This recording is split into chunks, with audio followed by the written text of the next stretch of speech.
good afternoon, and welcome. My name is Lucy Aquino, and I'm the Chief Executive Officer of Hispano Care, Inc., a program of Advocate Illinois Masonic Medical Center. And today, we have a live interactive show. The phone number is 738-1060, area code 312, and that number is at the bottom of your screen. If you have questions during the show, please feel free to give us a call. Today's topic is going to be fecal incontinence. And this is something that we invite you to call in, as I said. Have questions, please ask.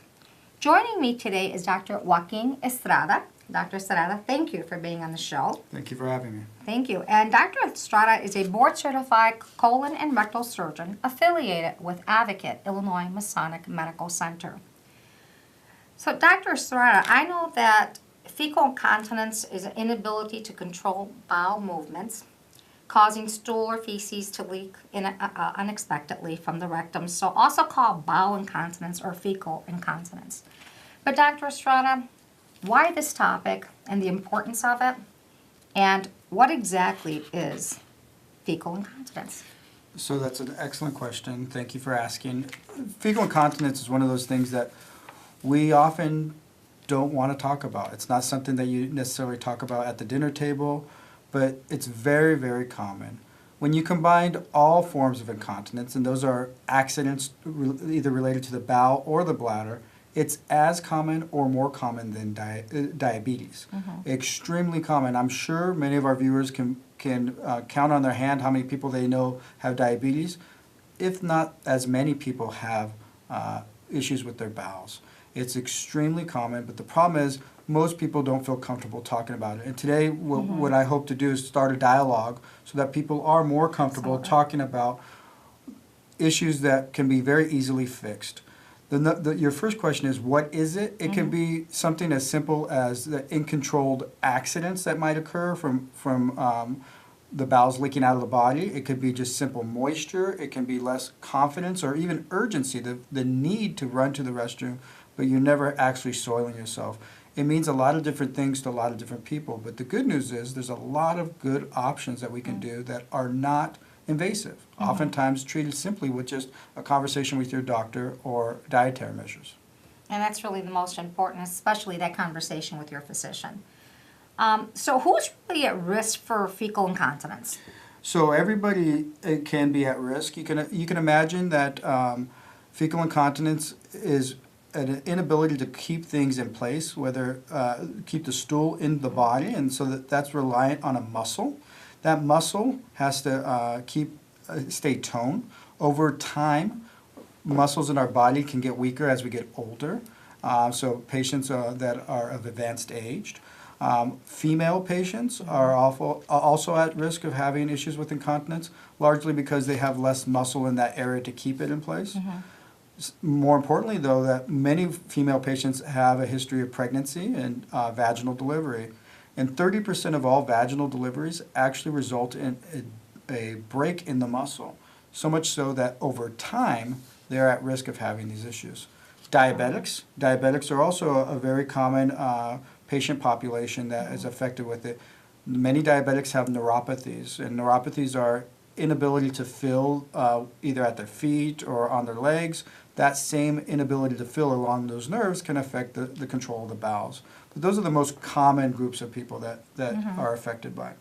So are there symptoms to this? I mean, you mentioned some of them. Is there anything else that's significant? Or, I mean, I can see people who've actually, when we've had this type of discussion, will say, you know, sometimes, Lucy, I eat something and whether it's a restaurant or a certain food or a certain spice, and all of a sudden my stomach is just so upset that I have to get out of there. Yeah, and so a lot of the symptoms are very specific to that patient. Many patients will try to treat this themselves. So they'll avoid certain things. Maybe caffeine makes them really have to go, or spicy food. And so they'll start avoiding some of those things that they like so that they don't have those unpleasant reactions. Maybe if they do go out, they will know every clean restroom along the way. So they map out their journey before they go. So If they do make it to the restaurant, they're going to want to sit, a lot of the patients will want to sit near a restroom, so if they do have to have an issue, they can rush right off to the restroom. So those are some subtle things that a lot of us might be experiencing, or a lot of our patients might be experiencing, but we kind of downplay and say, oh, you know, it's normal, it's me getting older, or this is part of aging. But the really important thing is that this is not part of aging. This is something that we can help you, and we can help you with very easily.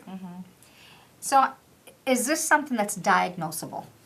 Yeah, so there's a lot of things. So if you are one of the patients that are brave enough to bring this up to your doctor, then they will often enlist a couple of tests that can be done to help figure out what the cause of the problem is. Because as I mentioned before, sometimes the cause is related to the muscle itself, and the muscle's not intact. So you can think of the muscle in that area as a circle, and if it's circular, it can close very easily.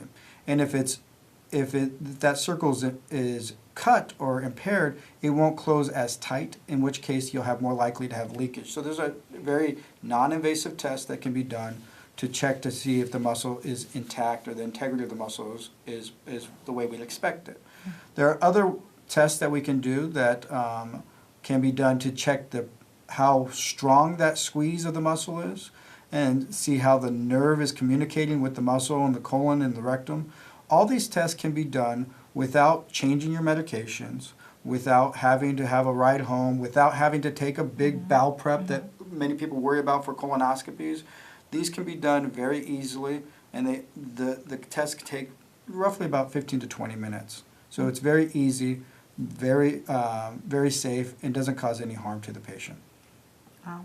Again, I want to remind our viewers that our lines are open, and you're watching Can Cable 21. And today we're talking with Dr. Joaquin Estrada of Advocate Illinois Masonic Medical Center, and we're talking about fecal incontinence. Our phone lines are open. Area code 312-738-1060. If you have any questions for the doctor or myself, please give us a call. Lines are open. So, doctor, you mentioned that there is a way of diagnosing it, and how is it treated? I mean, usually if there's if patients are going through this, and a lot of times, and you're right, as you said, sometimes they won't discuss it with their physician, worried about potential treatments. But if they were diagnosed with this, how is it treated? So a lot of the patients don't have various reasons for not bringing it up to their doctor, but one of the most common reasons is that they say, oh, I'm too old, or there's nothing that can be done. And I'm glad that, Lucy, you've invited me on today to kind of discuss that, because there is a lot of things that can be done when it comes to these issues. The first and foremost thing is to just try to identify which foods are more likely to have you cause issues. So there's a very generic way to think about it. Anything that stimulates the bowels to go faster will likely put more pressure on that muscle to work, to do its job. So we'll often ask the patients to keep a diary of their foods and see what they're eating and see if there's any triggers. But if the most common triggers are, unfortunately, all the best things in the world. So caffeine, chocolate, cheese, spicy food, citrus, and beer. What am I supposed to eat and drink that? Yeah, exactly, right? Yeah, so that, I think I had that for lunch. So, except for the beer, of course. But no, the reality is all those things kind of creep into our diet, and it's very easy to be affected by the diet. But one of the very first things that we'll ask that you do is to avoid those things in your diet so as not to challenge that muscle and see if we get an effect. And over 85% of people that actually have this problem don't need anything further than dietary modification. Oh, wow. So most people are suffering in silence. They're suffering without the knowledge of that all you simply have to do is maybe talk to your doctor, give you a couple tips on your diet. Another thing that we might ask that you do with your diet is to add in a fiber supplement. Okay. So something like Metamucil or Benefiber. A lot of people are very familiar with fiber supplements. People might say, though, wait a second, you're going to ask me to do a fiber supplement. I don't want to go to the restroom anymore. Is this going to make me go to the restroom more and have more accidents? And that's not the purpose of the fiber. You'll take it with less water. Under the advice of a doctor, they'll advise you to take it with the proper amount of water, in which case it'll help bulk the stool. And by bulking the stool, it's less likely to have an accident or slide out and have issues. So those two simple measures alone take care of 85% of patients. So it's really about diet for the most part. But let's say it wasn't diet. Non-surgical therapies, what would they be? So there are a lot of options. So if you're in the unfortunate group of 15% that those things don't work, right, then there are other things that we can do.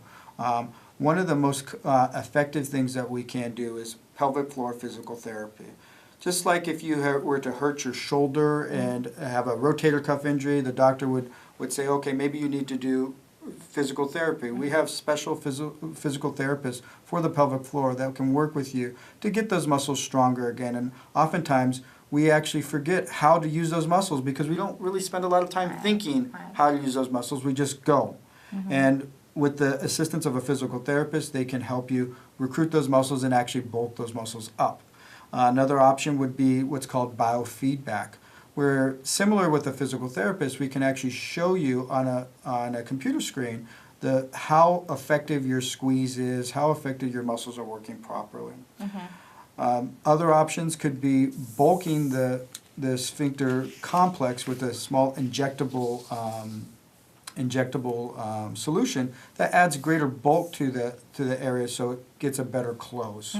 So those are some very common non-surgical options that we have that are, again, very effective. 85% get better with the diet.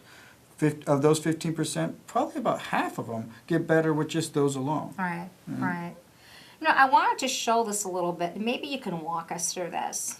And let's see.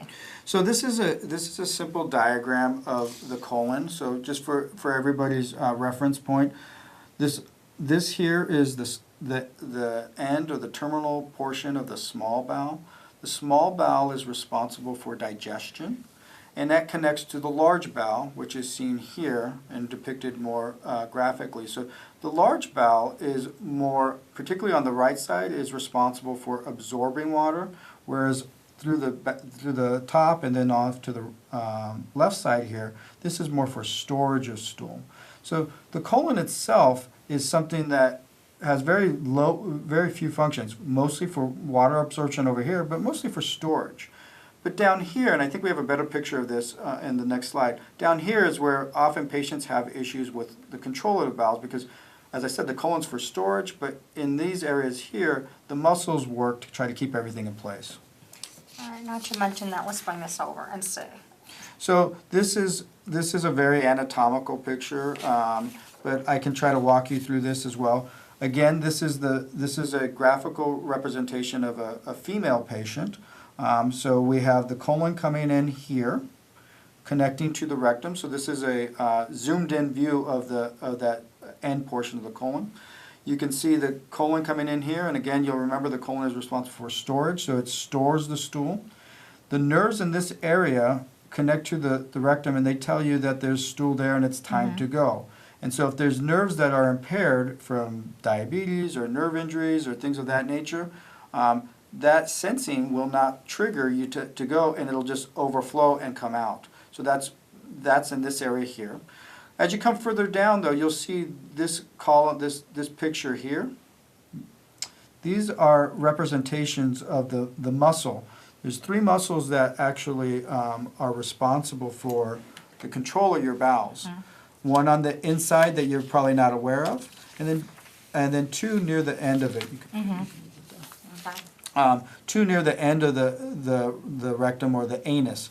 One that you can control and one that is working all the time. And that one that's working all the time is the one that works while you're sleeping. Right.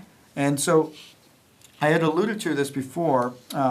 This gives you kind of another picture, a graphical representation of the anus here, the muscles on either side. And this is a normal picture. It's circular. It can close very easily, and it can open to accommodate the stool to come out. This one is a picture where a portion of that muscle is missing, and you can see here things are leaking out. And this can be represented as simply as moisture, or it can be represented as stool or soilage of a sanitary pad, or even frank incontinence. And this is a very common finding that we see as a sphincter defect. So there's a defect in the muscle here. Very commonly seen after pregnancy. Oh, okay. And that's very interesting. I mean, there's definitely the dietary portion of it, and as you mentioned, the 15% that's not. So, Dr. Estrada, when a patient comes to you, what are some of the questions that maybe the patient should be asking their physician? I mean, what are some of the things that you think they should be asking? I think one of the biggest things is that this is a little bit of a taboo topic. A lot of people don't want to talk about that. They don't want to talk about it with their family. They don't want to talk about it with their doctor. They don't want to talk about it with anybody. That's why we're talking about it. Exactly, and that's the most important thing. We're Right. creating that dialogue now Right. so that there are people out there that are safe and that can help you.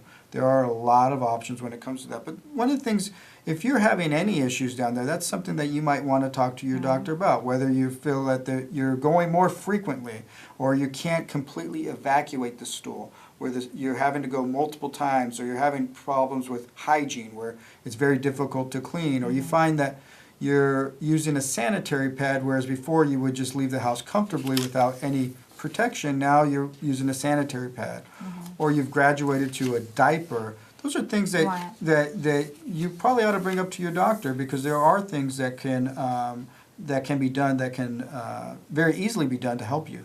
Absolutely.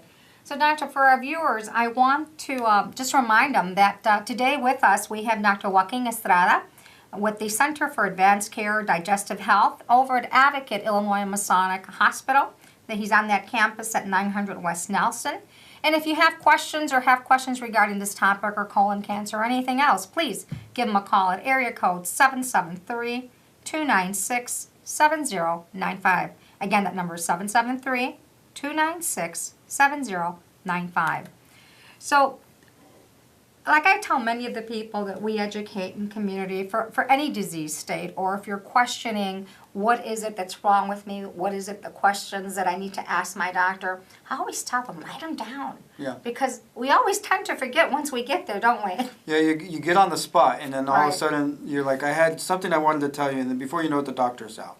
And so a prepared patient is probably going to get more out of that visit than somebody that's trying to do it on the cuff, on the Right, fly. So right. definitely, it's always welcome in my office. If you have questions, write it down, and I'll often take those questions and we'll go through it line by line to make sure that we address all of them. Absolutely. So, Dr. Estrada, I know I'm going to go off topic just for a quick second, and I know I'm very excited because we are in the process of putting together, and again, thank you for this as well, because we couldn't do this without you. But I want to see if you can talk a little bit about what we're doing with this colon fair that we're doing, and obviously it's related to colon cancer. Yes, absolutely. So as a colorectal surgeon, I touch a lot of different fields, and one of which is colorectal cancer. Colorectal cancer is very common. It's the second leading cause of cancer deaths in America, and it doesn't have to be that way. It doesn't have to be that way because we can prevent colon cancer. It's a very easy way to prevent it. It doesn't necessarily have to be a colonoscopy. While the colonoscopy is the best test, there's some drawbacks to a colonoscopy. Maybe it's the cost, maybe it's the prep. And so partnering with you, we've actually set up a colon fair, a screening fair, where we're going to be able to work with you and your staff to offer screening modalities. Let's bring that back up. Yeah, please do.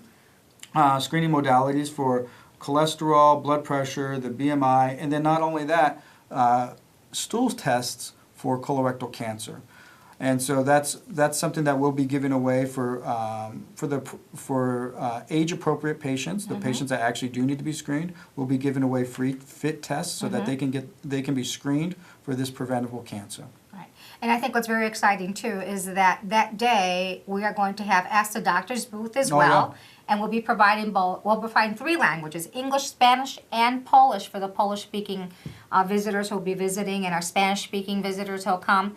Obviously, take advantage of the fair. It's coming up, and we really would hope that everyone takes advantage of this. Sponsored by Advocate Illinois Masonic Hospital, Digestive Health at Masonic. And this, again, is scheduled it's coming up on Saturday, May 20th at Illinois Masonic Hospital from 10 to 2. And come on in, please. Join us. Bring family, friends, anyone who might be at risk. Ask the questions. Prevent, treat, and survive. And this is what we keep saying. Prevent, treat, and survive. You know what the best part about this is? It's free. And it's free. Absolutely. It's absolutely free, so you really have nothing to lose. You can get if there's any questions whatsoever. Doesn't even have to be related to colorectal cancer. If you have questions, there's going to be doctors there that can help you. Right, absolutely. And lots of resource and other information that will be available to you as well. So, doctor, on that note, you mentioned that you are a colorectal surgeon. That's right. What exactly is a colorectal surgeon? So yeah, that's probably the second most common question that I get. Okay. The most common is, why did I ever choose to go into this field? And we'll need a whole nother segment to talk about that. But aside from the shortage. But. yeah, exactly.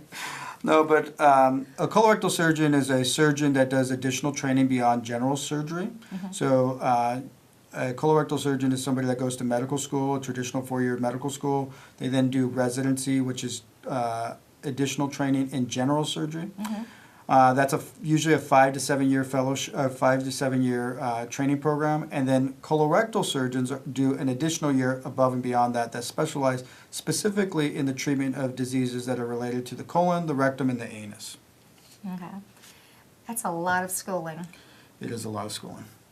So, doctor, if you can give a message to our viewers, especially regarding incontinence or even colorectal cancer, what message would you like to leave them with? So I think there's really no, when it comes to incontinence, there's really no reason that you have to suffer in silence. There are a lot of good options out there. There's a lot of resources, and really the most important thing is to create that dialogue with your doctor. A lot of times the doctor doesn't even want to bring that up because they're uncomfortable, but the onus is on you. You can bring that to your doctor, and the doctor will plug you into the right people to help you.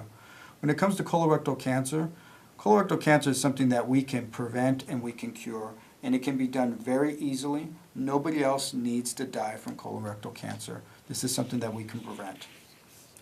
And most importantly, those colonoscopies are covered by insurance.